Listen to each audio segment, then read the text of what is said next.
Hello guys, welcome back on my channel. Guys, आज हम बात करने वाले हैं लेप्रोसी के विषय में। तो लेप्रोसी के यहाँ से एक लेक्चर होने वाला है। ये लेक्चर आपके एग्जाम में यहाँ से काफ़ी हेल्प करेगा, और जो मेडिकल स्टूडेंट्स हैं और जो नर्सिंग हैं और जो लोग मेडिकल एंट्रेंस की तैयारी कर रहे हैं, तो उनके लिए यहाँ से काफ़ी क्वेश्चन पुट अप किए जाते हैं, और एग्जाम में यहाँ से बार बार क्वेश्चन पूछे जाते हैं। तो चलिए शुरुआत है, यहाँ से एक आपको व्यू मिलेगा लेप्रोसी के रिगार्डिंग।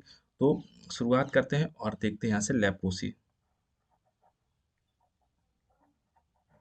ठीक, ये हमारा लेप्रोसी है। लेप्रोसी को एक और नाम से जानते हैं, इसे कुष्ठ रोग के नाम से भी इसको जानते हैं। तो बात यहाँ पे आती है लेप्रोसी। तो यहाँ पे क्या है, डिस्कवरी कहाँ से हुई? तो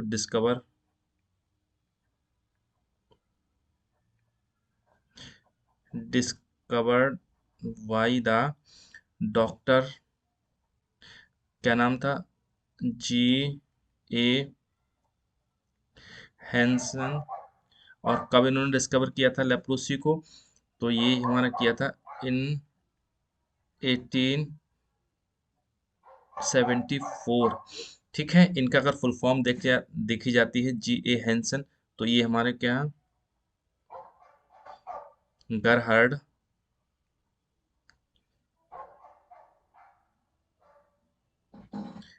हेनरिक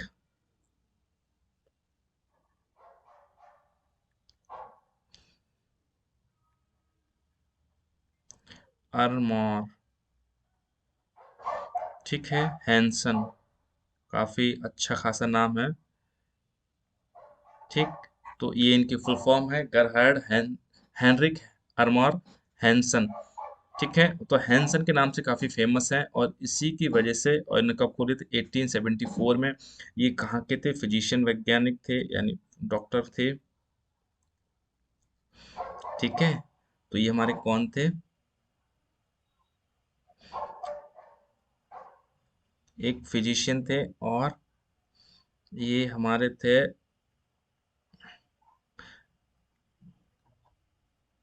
नॉर्वियन। ठीक है, नॉर्वियन हमारे क्या, फिजिशियन थे। और इसी की वजह से इनको फादर ऑफ लेप्रोसी कहा जाता है। किसको? जी ए हैंसन को। ठीक है, तो कई बार पूछा है, who is the father of leprosy? तो यहाँ पे कौन हो जाएंगे? हैंसन हो जाएंगे, जी ए हैंसन। और इन्होंने डिस्कवरी की थी, और इन्होंने पता लगाया था कि जो हमारे लेप्रोसी हो रही है, ये हमारे माइक्रोबैक्टीरियम लेप्री के थ्रू हो रही है। तो इन्होंने डिस्कवर किया किसको? Leprosy caused by Mycobacterium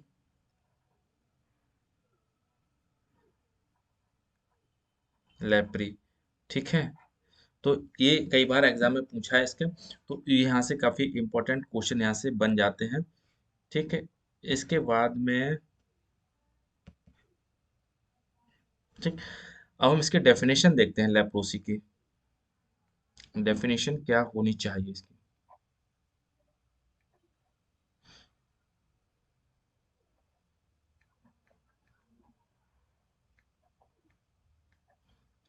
definition, तो डेफिनेशन में क्या चीज आ जाएगा निकल के यहाँ से?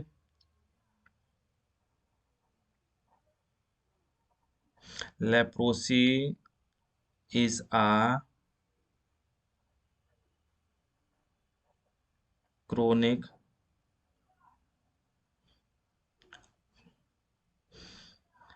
Communicable chronic communicable disease caused by M leprae. ठीक है, एम लेप्री मीन्स क्या होता है? माइकोबैक्टीरियम लेप्री के थ्रू होती है। It mainly affects peripheral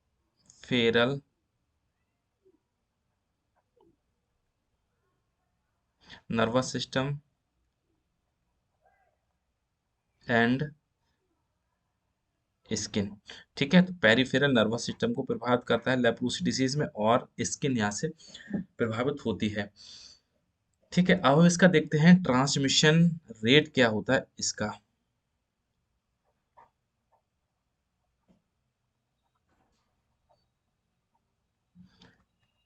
transmission rate क्या होता है, ट्रांसमिशन रेट ऑफ लेप्रोसी, तो ये हमारा कितना होता है, ओनली होता है 5%।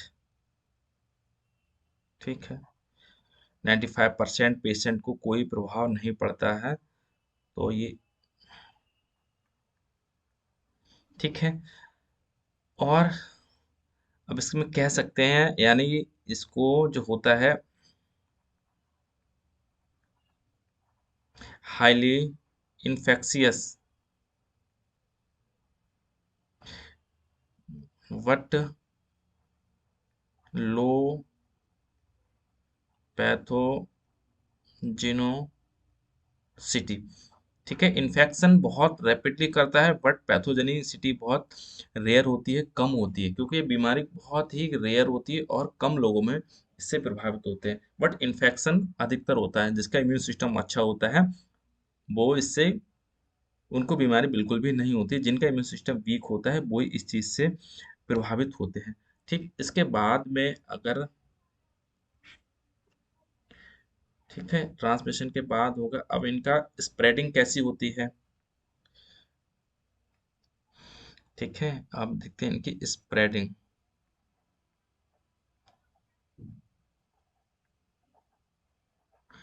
स्प्रेडिंग या ट्रांसमिशन।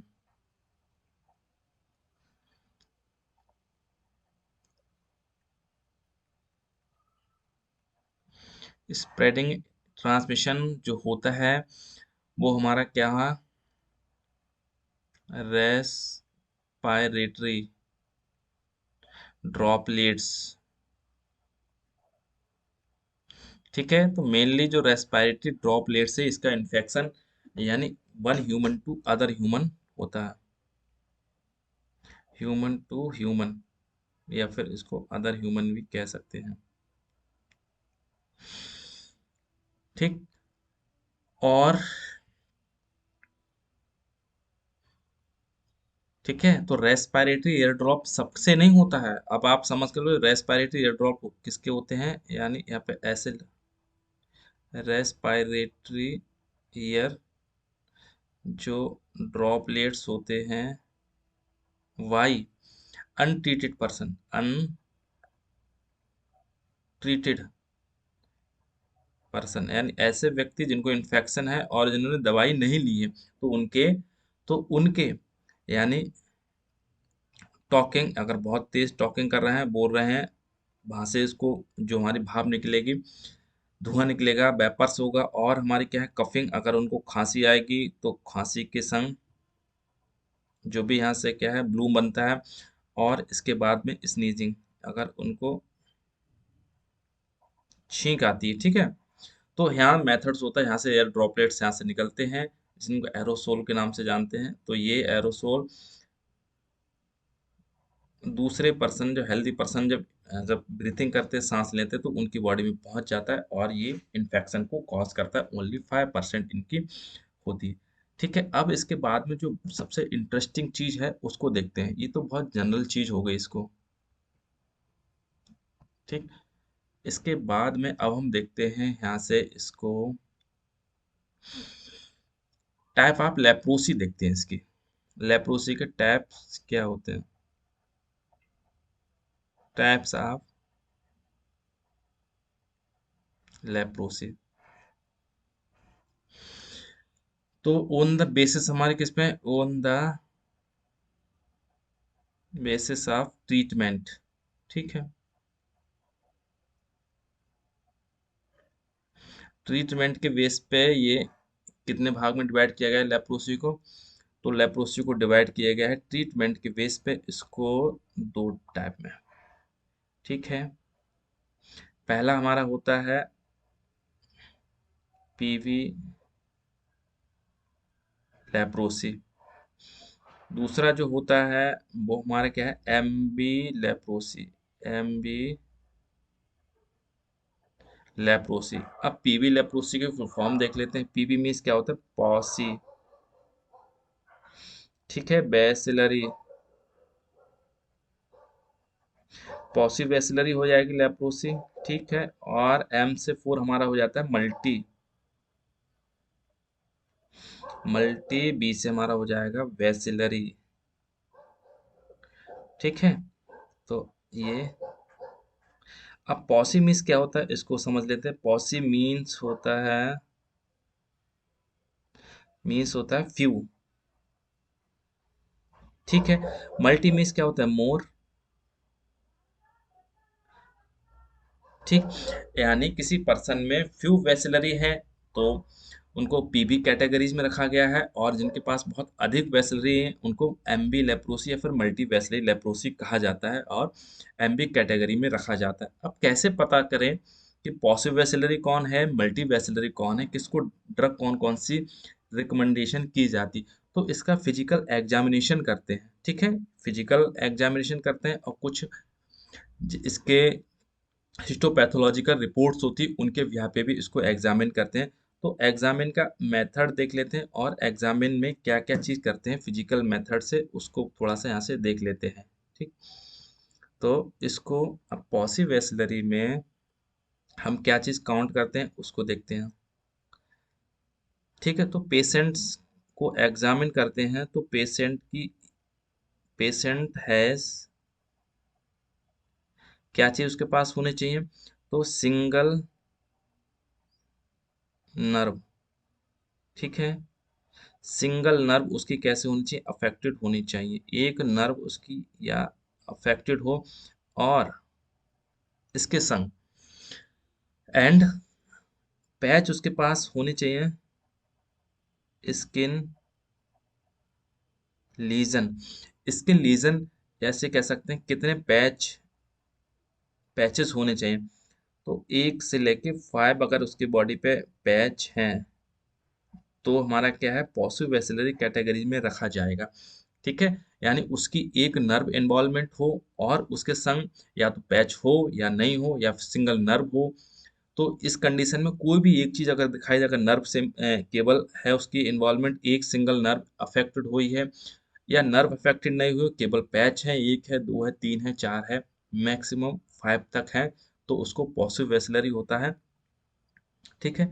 और वहीं अगर बात करते हैं इसके मल्टी वेस्लरी भी यहीं पे देख लेते हैं तो थोड़ा सा और क्लियर हो जाएगा। मल्टी वेस्लरी में पेशेंट के पास क्या होने चाहिए, पेशेंट हैज मोर देन, ठीक है, more than one nerve affected,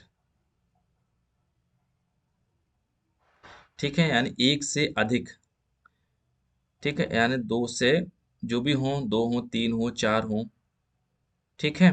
तो दो से अधिक होनी चाहिए उसके पास नर्व, यानी एक नर्व है तो पॉसी एक से ज्यादा नर्व इन्वॉल्वमेंट हो जाती है, तो और इसके संग और भी क्या हो सकती है, अब उसकी क्या है, skin lesion, skin lesion, skin lesion हमने 5 पैच देख लिए थे, इसमें पॉसिव वेसिलरी और यानी मोर देन हमारे कितने हो चाहिए, 5 पैच, यानी 5 से ज़्यादा हो, तो यानी यहाँ से क्या 6 से लेके जितनी मल्टीपल पैच भी जो भी हो सकते हैं, ठीक है। यानी किसी किसी पर्सन में अनकाउंटेबल भी पैच होते हैं, यानी मोर देन 5 पैच अगर हैं तो मल्टी वेसलरी में रखा जाएगा, और नर्व उसकी पेरिफेरल नर्व्स का इन्वॉल्वमेंट होता है तो पेरिफेरल नर्व का काउंटिंग करते हैं, और उसकी स्किन का जो भी त्वचा खराब हुई यानी पैच देखते हैं तो पैच काउंटिंग करते हैं, ठीक है। तो पैच और स्किन दोनों पे डिपेंड करता है हमारा क्या है, ट्रीटमेंट। अब इसका ड्यूरेशन देखते हैं, ट्रीटमेंट की ड्यूरेशन क्या होनी चाहिए पॉसिव वेसिलरी में और मल्टी वेसिलरी में।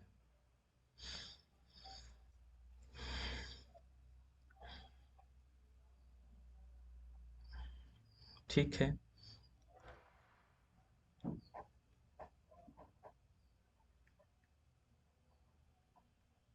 Treatment duration,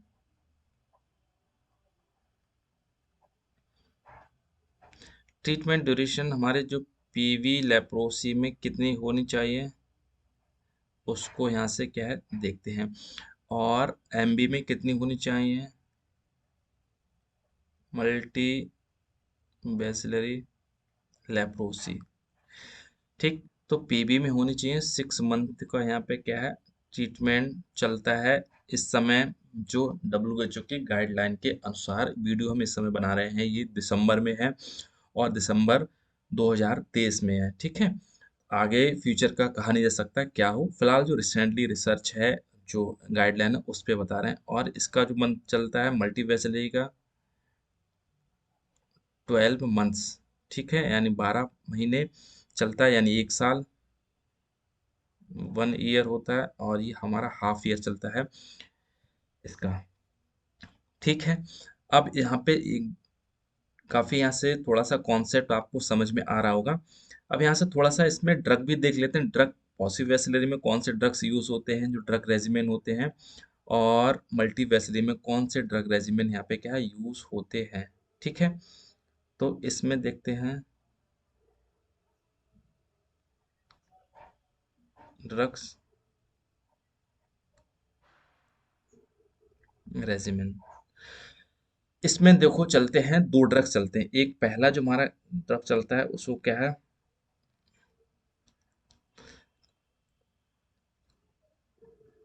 rifampicin. ठीक है, रिफाम्पिसिन चलता है 600 mg। अब 600 mg होता है, ये क्या है वंस आ मंथ होता है। ठीक है, महीने में एक बार दिया जाएगा रिफाम्पिसिन। और दूसरी जो टैबलेट चलती है वो हमारी कौन सी चलती है, वो टैबलेट चलती है डेप्सोन। डेप्सोन 100 mg, ये 1 OD चलता है हमारा। ठीक है, यानी दिन में एक बार इसको देना है।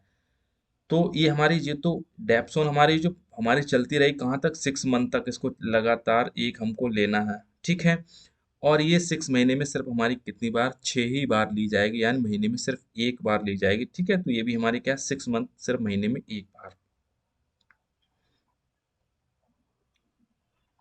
तो ये हमारा जो ट्रीटमेंट है ये हमारे किसका है, अडल्ट का है। ठीक है, अडल्ट का पे। अब अडल्ट की इसमें जो एज होती है, जो इसमें क्या होती है, तो ये हमारी होती है अडल्ट की 14 ईयर से क्या है मोर देन होना चाहिए। ठीक है, 14 साल से अधिक जो भी पेशेंट्स हैं उनको क्या है अडल्ट में रखा जाता है, यानी कंप्लीट 14 ईयर्स हमारी एज कर लेनी चाहिए। ठीक है, सेम अडल्ट एमबी में रहेगा। अब इसमें इसमें कौन कौन से चलते हैं, तो एक इसमें तो देखो, एक तो जो हमारे कैप्सूल चलते हैं, रिफाम्पिसिन चलती ही चलती है।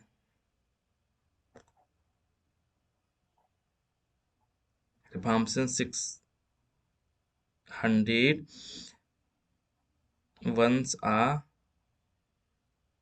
मंथ। ठीक है, दूसरा इसमें एक और कैप्सूल यहाँ पे क्या ऐड होता है, उसमें होता है क्लोफाजिमिन। क्लोफाजिमिन, ठीक है, ये हमारा होता है 300 mg। ये भी हमारा क्या है वंस आ मंथ होता है। ठीक, और इसके साथ में जो तीसरा ड्रग्स होता है वो हमारा इसमें भी चलता है, कौन सा, डेप्सॉन। ठीक है, तो इसमें 100 mg रोज चलती। अब देखो जो 300 mg है ये, और 600 mg, ये महीने में सिर्फ क्या है एक बार दी जाती है। ठीक है, लेकिन जो पर डे हमारी एक तो डेप्सोन चलती रहेगी, और चौथा भी इसी में है जो क्लोफाजिमिन होती है 300 mg ना देख के, जो पर डे हमारी क्या 50 mg यहाँ पे क्या चलती है, इसको भी याद रखना। ठीक है ना, 50 mg रोज लेनी है और महीने में एक बार 300 mg लेनी है क्लोफाजिमिन, से CLF के नाम से भी इसको जानते हैं। ठीक है, तो ये ड्रग रेजिमेंट यहाँ पे क्या है थोड़ा सा हो गया यहाँ पे। तो ये ये हमारा जो होता है मल्टीवेसली का ट्रीटमेंट कब तक चलता है, ये 12 मंथ तक चलेगा, आपको हमने ऊपर डिस्कस कर ही दिया इसमें। ठीक है, यानी जो रिफार्मसिन 600 mg सिर्फ महीने में कितनी बार लेनी है, यानी पूरे ट्रीटमेंट के दौरान सिर्फ हमको क्या है 12 टाइम्स लेनी है, ठीक है। और क्लोफाजेमिन भी हमको को 300 mg सिर्फ हमारे क्या है 12 टाइम्स ही लेनी है, बाद बाकी 50 mg पर डे हमारी चलेगी। और डेप्सोन 100 mg हमारी क्या है पर डे चलती रहेगी 12 मंथ तक। ठीक है, ये भी हमारी क्या है अडल्ट की डोज मेंटेन की गई है इस समय के हिसाब से बता रहा हूँ आपको। इसके बाद में कुछ और यहाँ से इम्पोर्टेंट पॉइंट्स हैं, इनको भी यहाँ से क्या डिस्कस कर लेते हैं। आपके कंपटीशन के हिसाब से कई बार इसमें बहुत सारे मल्टीपल क्वेश्चन बनते हैं, और कई स्टूडेंट्स ने जो मेडिकल की प्रिपरेशन कर रहे हैं उन्होंने कहा है थोड़ा सा इसके बारे में बताइए क्या इसमें होना चाहिए। तो यहाँ से आपका यह व्यू यहाँ से एक थोड़ा सा बेसिक कॉन्सेप्ट लेप्रोसी के रिगार्डिंग यहाँ से आपको क्या है क्लियर हो जाएगा। अब यहाँ पे एक चीज समझते हैं, types of leprosy on the basis of the affecting lesion. ठीक है, टाइप्स ऑफ लेप्रोसी, ठीक है, लीजन के हिसाब से on the basis of skin lesion, skin lesion के हिसाब से। तो स्किन लीजन के हिसाब से इसको टोटल 5 कैटेगरीज में डिवाइड किया गया है। इसको देखो, ये बड़ा इंटरेस्टिंग है। तो पहला हमारा कौन सा है, टीटी। ठीक है, यानी ये टीटी लेप्रोसी हो गई। अभी इनकी फुल फॉर्म भी यहाँ से देख लेंगे। ठीक है, पहले एक बार इनका देख लेते हैं। टीटी के बाद क्या है, वीटी। वीटी के बाद यहाँ से क्या है, वीवी। ठीक, और बीबी के बाद जो यहाँ पे क्या है, वीएल। और वी एल के एक और हमारी होती है जो हमारी क्या है, एल एल। अब इनके फुल फॉर्म अगर देखते हैं उनको देखो, तो जो टीटी हमारा जो लेप्रोसी है उसको कहते हैं ट्यूबर कुलाइड लेप्रोसी। ठीक है, कई बार एग्जाम में पूछा है। और जो हमारा वीटी होता है उसे कहते हैं बॉर्डर लाइन ट्यूबरकुलाइड। ठीक है, ये हमारा हो जाएगा लेप्रोसी। ठीक, वीवी। वीवी इसकी क्या फुल फॉर्म है, तो ये हमारा क्या है बॉर्डर लाइन लेप्रोसी हो जाएगा, बॉर्डर लाइन लेप्रोसी। अब ये हमारा बी एल है, वीएल मीन्स क्या हो, इसको भी क्या है बॉर्डर लाइन लेप्रोमेटस, लेप्रोमेटस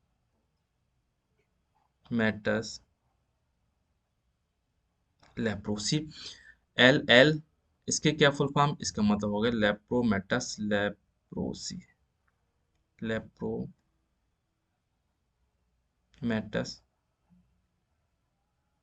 लेप्रोसी। ठीक है, अब यहाँ पे एक चीज यहाँ पे देखते हैं जो बहुत ही लेप्रोसी में इम्पोर्टेंट है। दो चीज यहाँ पे बहुत है, एक सीएमआई, सीएमआई बहुत मायनर करती है, और वीआई। ठीक है, इसको इसको थोड़ा सा पेज ऊपर करते हैं, फिर और नीचे स्पेस थोड़ा सा मिल जाएगा आपको। अब देखते हैं यहाँ पे सी सीएमआई। ठीक है, सीएमआई में हमारा क्या है, cell mediate immunity. Cell mediate immunity बहुत रेस्पॉन्सिबल होती है कहीं ना कहीं हमारे लेप्रोसी के लिए। तो ये किसी पर्सन में, अब देखो यहाँ से टीटी और दूसरा होता है वीआई, इसको भी ही साथ ले लो। अब देखो सीएमआई जो होता है कई बार पूछा है, जो टीटी, अब यहाँ से जो सीक्वेंस बिल्कुल ऐसे ही चला है यहाँ से, यानी टीटी से लेके और एल एल। ठीक है, टीटी से लेके यहाँ से जो हमारा क्या है टीटी था ट्यूबरकुलाइड से लेके, और ये लास्ट में लेप्रोमेटस है।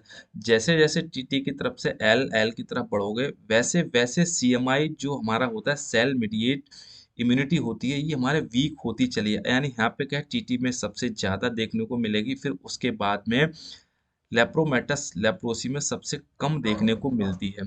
वीआई इंडेक्स की बात करते हैं तो वीआई इंडेक्स यहाँ पे जो हमारा देखने को मिलेगा टीटी में वो हमारे साथ 0 देखने को मिलता है, हमेशा याद रखना। और जैसे जैसे अगर इधर की तरफ मूवमेंट करेंगे तो वीआई इंडेक्स हम मोर देन होता चला जाएगा, ठीक है। यानी इसमें टीटी में हमारा 0 था, और जो हमारा था वीटी इसमें 1 हो सकता है, ठीक है, लेकिन वीवी है इसमें 2 या 3 हो सकता है वीआई इंडेक्स, यानी यहाँ पे सबसे ज़्यादा मोर देन जस्ट आपको मिलेगा यहाँ पे क्या वी आई यहाँ पे, ठीक है। यानी 5+ भी हो सकता है, 6+ भी हो सकता है। तो वी आई इंडेक्स हमारा जो जनरली होता है वो 1 से लेके 8 तक देखा जाता है, ठीक है। तो इसी के बीच में देखने को मिलता है। तो ये वी आई इंडेक्स यानी वेसिलरी इंडेक्स क्या होता है, और सी एम आई सेल मीडिएट इम्यूनिटी कहाँ कहाँ पे होती है। एक यहाँ पे बात होती है स्टेबल कहाँ पे होती है और अनस्टेबल कहाँ पे होती है। तो जो सीएमआई हमारा जो अनस्टेबल सबसे ज्यादा अनस्टेबल देखने को मिलता है वीवी यानी जो बॉर्डर लाइन लेप्रोसी उसमें सीएमआई सबसे ज्यादा अनस्टेबल होती है, ठीक है। इसके बाद में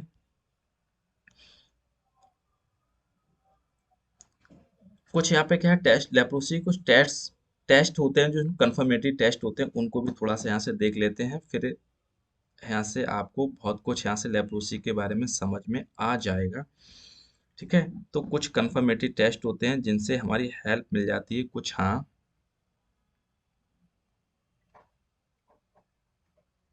टेस्ट होते हैं, ठीक। तो जो एक तो इसमें होता है एस एस, ठीक है, ट्रिपल एस यानी सिल्ट स्किन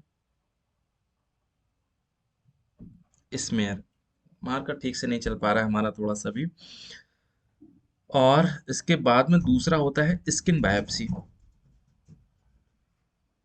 स्किन बायोप्सी।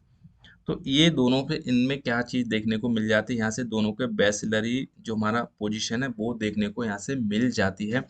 अब जो इसकी स्टैनिंग कई बार मुझे इसकी स्टैनिंग क्या कैसे होती है, स्टैनिंग मेथड क्या होता है लेप्रोसी का, तो वो भी यहाँ से देख लेते हैं। तो स्टैनिंग मेथड हमारा जो लेप्रोसी का होता है,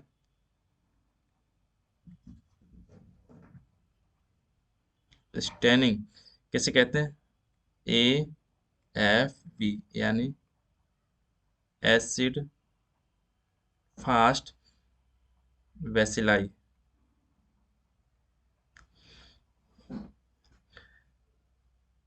ठीक है। तो एसिड फास्ट वेसिलाई ये स्टेनिंग की टेक्निक्स है। तो इसी एएफबी के थ्रू हम क्या है इसकी जांच करते हैं, ठीक है। यही जांच हमारी केस में स्पुटम की जांच अगर करते हैं ट्यूबरकुलोसिस में तब भी यही होती है, क्योंकि ये सेम फैमिली से हैं, सेम उससे हैं बैक्टीरिया, क्योंकि जो इसमें बैक्टीरिया होता है बेसिलस होता है, रॉड शेप्ड बैक्टीरिया होता है।